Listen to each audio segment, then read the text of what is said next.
mind, body, and soul. That's what we need to reestablish. We're sitting at Dad's table, and he said to me, us 9 children, said, you have to look after your mother, you have to listen to her, you have to say please and thank you, and you have to do what she says. And those are the 4 thoughts of any spiritual practice system. And that was essential in our understanding of the forest. We were free as persons to go up to the forest and share with ourselves what our great mother needed us to do.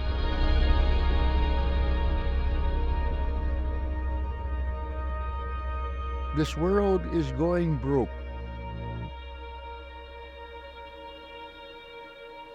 We're fighting over leftovers.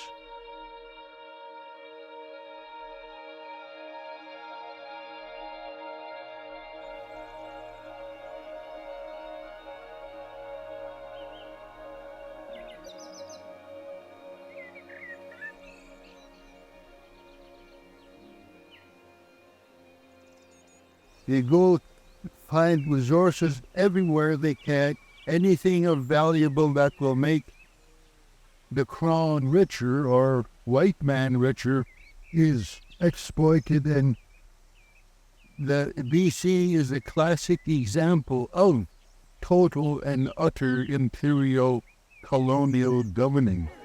That is... What the... Stop punching people! We don't know really when systemic racism started or where it originated, but we feel that the British Empire was sort of a sloppy accident. British opportunistic businessmen went into India and the Far East to get the trade, and they wound up with their own mercenary army to look after their business in India, the Gurkhas. Businessmen said, we'd better ask the royalty to intervene. And so they did. But the royalty said, okay, we'll help you in your business interests, but you have to pay taxes. And that formally put the crown into an imperial crown system. Mounties were essentially created to look after interests of the Hudson's Bay Company, their imperial henchmen. They said, okay, we'll have to call them different now because they're a part of Canada. So okay, so they did. And they became the Royal Canadian Mounted Police. Royalty became penetrated by non-royal businesses, and they started influencing government. After Mounties were established as the authority across Canada, we better have the Indians controlled.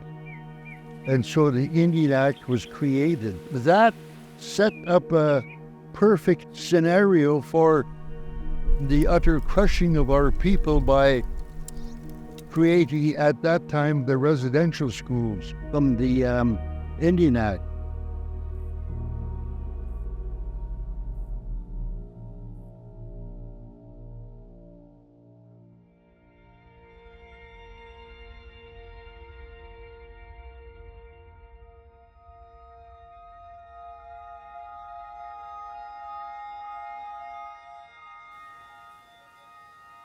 It was pretty well a death machine. First, the residential school system taught us to be non-persons, and then we left the residential school and we had nothing else to do but die, and we did it in droves. Myself, I can pretty well say that 19 out of 20, especially First Nations men, died without having any experience in life that could say that it was an emotional, valuable experience. We all drank ourselves to death, or drugged ourselves to death, as now we're doing.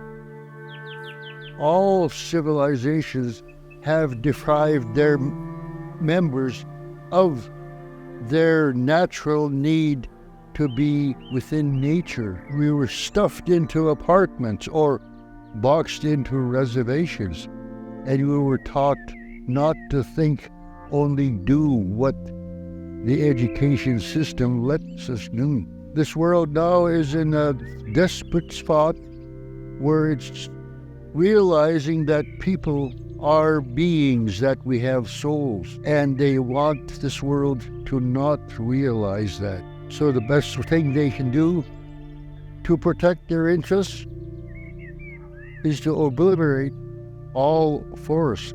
Wipe out any place where a person can find himself and resensitize his personhood to know what he needs. They all taught people to think totally of the empire and not think of themselves. And that is the crippling thing of the Western civilization, or any civilization that has huge populations. Grandpa didn't have prayer and meditation in his repertoire of spiritual practice. It was simply going up to the forest to be quiet and be still.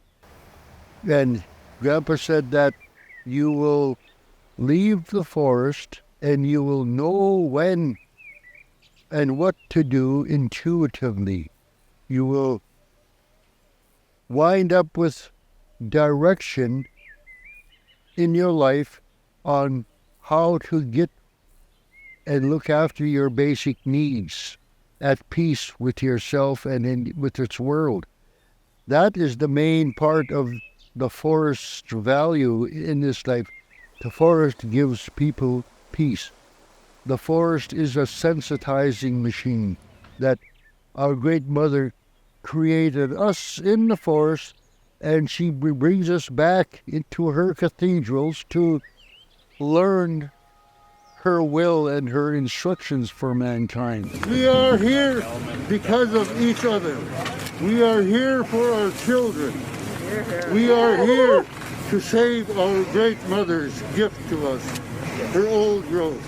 So that is why I feel that we have to save what's left of the old forest. My prime thought right now is total and complete protection, permanently looking after the old growth. This world knows we are right, and they also know the law is wrong. Now the Attorney General's office is looking after the interest of industry and prosecuting us on behalf of Teal Jones on what they want to do with us, and that's simply to destroy our persons and destroy and desensitize ourselves and make us into nice, again, stupid people. Our kids are now actually starting to, I call it smelling a rat. There's something the matter with this system. We are making grand progress, but with a destroyed system, you have to start from babies.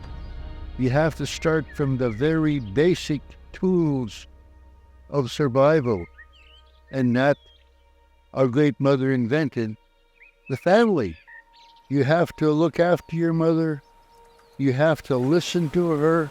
You have to say please and thank you, and you have to do what she says.